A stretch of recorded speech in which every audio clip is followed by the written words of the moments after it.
जय माता दी। आइए आरंभ करते हैं दुर्गा सप्तशती का 9वां अध्याय, जिसमें निशुंभ वध का वर्णन किया गया है। सबसे पहले माँ का ध्यान करते हैं। मैं अर्धनारीश्वर के श्री विग्रह की निरंतर शरण लेती हूँ। उसका वर्ण बंदूक पुष्प और स्वर्ण के समान रक्त पीत मिश्रित है। वह अपनी भुजाओं में सुंदर अक्षमाला, पाश, अंकुश और वरद मुद्रा धारण करता है। अर्धचंद्र उसका भूषण है तथा वह 3 नेत्रों से सुशोभित है। राजा ने कहा, हे भगवान, आपने रक्तबीज के वध से संबंध रखने वाला देवी चरित्र का यह अद्भुत महात्म्य मुझे बतलाया। अब रक्तबीज के मारे जाने पर अत्यंत क्रोध भरे हुए शुंभ और निशुंभ ने जो कर्म किया है उसे मैं सुनना चाहता हूँ। ऋषि कहते हैं, राजन, युद्ध में रक्तबीज तथा अन्य दैत्यों के मारे जाने पर शुंभ और निशुंभ के क्रोध की सीमा नहीं रही। अपनी विशाल सेना इस प्रकार मारी जाती देख निशुंभ अमर्ष में भरकर देवी की ओर दौड़ा। उसके साथ असुरों की प्रधान सेना थी। उसके आगे पीछे तथा पार्श्व भाग में बड़े बड़े असुर थे, जो क्रोध से होठ चबाते हुए देवी को मार डालने के लिए आए। महापराक्रमी शुंभ भी अपनी सेना के साथ मातृगणों से युद्ध करके क्रोधवश चंडिका को मारने के लिए आ पहुंचा। तब देवी के साथ शुंभ और निशुंभ का घोर संग्राम छिड़ गया। वे दोनों दैत्य मेघों की भांति बाणों की भयंकर वृष्टि कर रहे थे। उन दोनों के चलाए हुए बाणों को चंडिका ने अपने बाणों के समूह से तुरंत काट डाला और शस्त्र समूहों की वर्षा करके उन दोनों दैत्यपतियों के अंगों में चोट पहुंचाई। निशुंभ ने तीखी तलवार और चमकती हुई ढाल लेकर देवी के श्रेष्ठ वाहन सिंह पर मस्तक पर प्रहार किया। अपने वाहन को चोट पहुंचने पर देवी ने शूरप्र नामक बाण से निशुंभ की श्रेष्ठ तलवार तुरंत ही काट डाली और उसकी ढाल को भी, जिसमें 8 चांद जड़े थे, खंड खंड कर दिया। ढाल और तलवार के कट जाने पर उस असुर ने शक्ति चलाई, किंतु सामने आने पर देवी ने चक्र से उसके भी 2 टुकड़े कर दिए। अब तो निशुंभ क्रोध से जल उठा और उस दानव ने देवी को मारने के लिए शूल उठाया, किंतु देवी ने समीप आने पर उसे भी मुक्के से मारकर चूर्ण कर दिया। तब उसने गदा घुमाकर चंडी के ऊपर चलाई, परंतु वह भी देवी के त्रिशूल से कटकर भस्म हो गई। तदनंतर दैत्यराज निशुंभ को फरसा हाथ में लेकर आते देख देवी ने बाण समूहों से घायल कर धरती पर सुला दिया। उस भयंकर पराक्रमी भाई निशुंभ के धराशायी हो जाने पर शुंभ को बड़ा क्रोध हुआ और अंबिका का वध करने के लिए वह आगे बढ़ा। रथ पर बैठे बैठे ही उत्तम आयुधों से सुशोभित अपनी बड़ी बड़ी 8 अनुपम भुजाओं से समूचे आकाश को ढककर वह अद्भुत शोभा पाने लगा।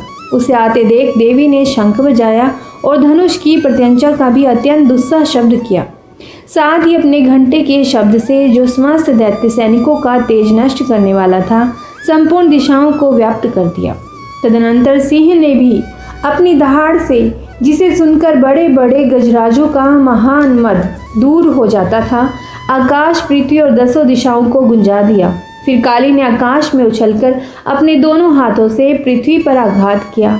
उससे ऐसा भयंकर शब्द हुआ जिससे पहले के सभी शब्द शांत हो गए। तत्पश्चात शिवदूती ने दैत्यों के लिए अमंगलजनक हठ्ठास किया। इन शब्दों को सुनकर समस्त असुर थर्रा उठे, किंतु शुंभ को बड़ा क्रोध हुआ। उस समय देवी ने जब शुंभ को लक्ष्य करके कहा, ओ दुरात्मा, खड़ा रह, खड़ा रह। तभी आकाश में खड़े हुए देवता बोल उठे, जय हो, जय हो। शुंभ ने वहां जाकर ज्वालाओं से युक्त अत्यंत भयानक शक्ति चलाई। अग्निमय पर्वत के समान आती हुई उस शक्ति को देवी ने बड़े भारी लूके से दूर हटा दिया। उस समय शुंभ के सिंहनाद से तीनों लोग गूंज उठे।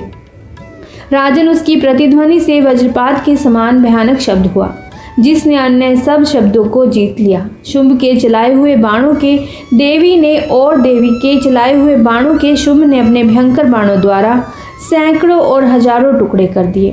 तब क्रोध में भरी हुई चंडिका ने शुंभ को शूल से मारा। उसके आघात से मूर्छित हो वह पृथ्वी पर गिर पड़ा। इतने में ही निशुंभ को चेतना हुई और उसने धनुष हाथ में लेकर बाणों द्वारा देवी काली तथा सिंह को घायल कर डाला। फिर उस दैत्यराज ने 10,000 बाहें बनाकर चक्रों के प्रहार से चंडिका को आच्छादित कर दिया। तब दुर्गम पीड़ा का नाश करने वाली भगवती दुर्गा ने कुपित होकर अपने बाणों से उन चक्रों तथा बाणों को काट गिराया। यह देख निशुंभ दैत्य सेना के साथ चंडिका का वध करने के लिए हाथ में गदा ले बड़े वेग से दौड़ा। उसके आते ही चंडी ने तीखी धार वाली तलवार से उसकी गदा को शीघ्र ही काट डाला। तब उसने शूल हाथ में ले लिया। देवताओं को पीड़ा देने वाले निशुंभ को शूल हाथ में लिए आते देख चंडिका ने वेग से चलाए हुए अपने शूल से उसकी छाती छेद डाली। शूल से विदीर्ण हो जाने पर उसकी छाती से एक दूसरा महाबली और महापराक्रमी पुरुष खड़ी रह कहता हुआ निकला।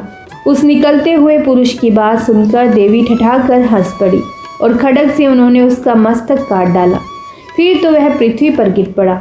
तदनंतर सिंह अपनी दाढ़ों से असुरों की गर्दन कुचलकर खाने लगा। यह बड़ा भयंकर दृश्य था।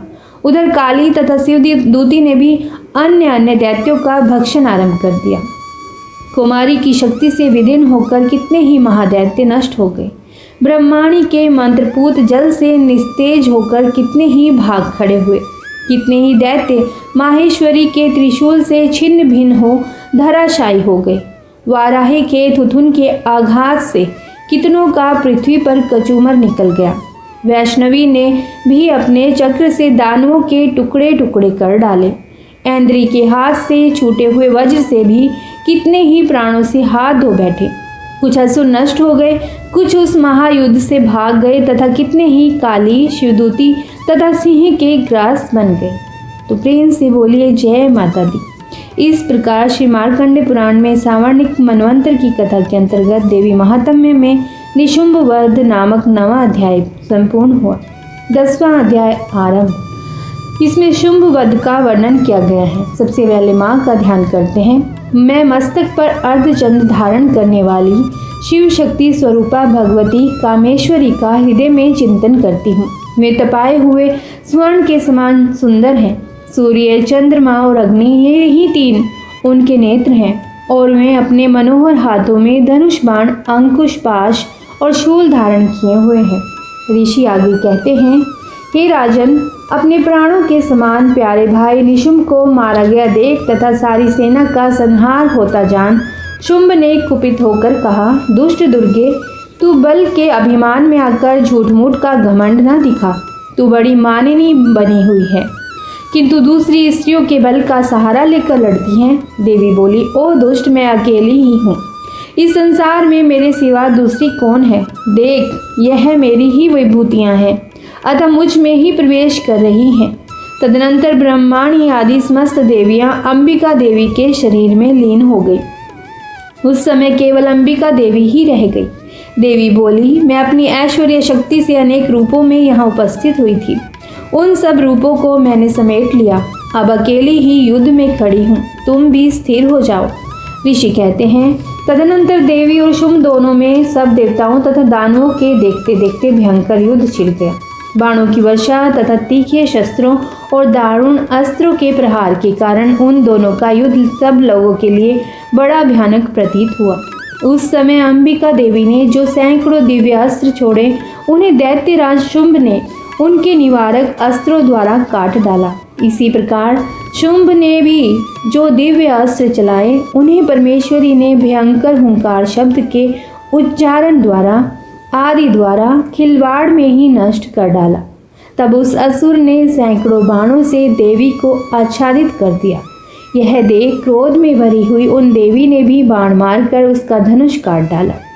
धनुष कट जाने पर फिर दैत्यराज ने शक्ति हाथ में ली, किंतु देवी ने चक्र से उसके हाथ की शक्ति को भी काट गिराया। तत्पश्चात दैत्यों के स्वामी शुंभ ने 100 चांद वाली चमकती हुई ढाल और तलवार हाथ में ले उस समय देवी पर धावा किया। उसके आते ही चंडिका ने अपने धनुष से छोड़े हुए तीखे बाणों द्वारा उसकी सूर्य किरणों के समान उज्ज्वल ढाल और तलवार को तुरंत काट दिया। फिर उस दैत्य के घोड़े और सारथी मारे गए। धनुष तो पहले ही कट चुका था। अब उसने अंबिका को मारने के लिए उद्यत हो भयंकर मुद्गर हाथ में लिया। उसे आते देख देवी ने अपने तीक्ष्ण बाणों से उसका मुद्गर भी काट डाला। तिस पर भी वह असुर मुक्का तान कर बड़े वेग से देवी की ओर झपटा। उस दैत्यराज ने देवी की छाती में मुक्का मारा। तब उन देवी ने भी उसकी छाती में एक चांटा जड़ दिया। देवी का थप्पड़ खाकर दैत्यराज शुंभ पृथ्वी पर गिर पड़ा, किंतु पुनः सहसा पूर्ववत उठकर खड़ा हो गया। फिर वह उछला और देवी को ऊपर ले जाकर आकाश में खड़ा हो गया। तब चंडिका आकाश में भी बिना किसी आधार के ही शुंभ के साथ युद्ध करने लगी। उस समय दैत्य और चंडिका आकाश में एक दूसरे से लड़ने लगे। उनका वह युद्ध पहले सिद्ध और मुनियों को विस्मय में डालने वाला हुआ। फिर अंबिका ने शुंभ के साथ बहुत देर तक युद्ध करने के पश्चात उसे उठाकर घुमाया और पृथ्वी पर पटक दिया। पटके जाने पर पृथ्वी पर आने के बाद वह दुष्टात्मा दैत्य पुनः चंडिका का वध करने के लिए उनकी ओर बड़े वेग से दौड़ा।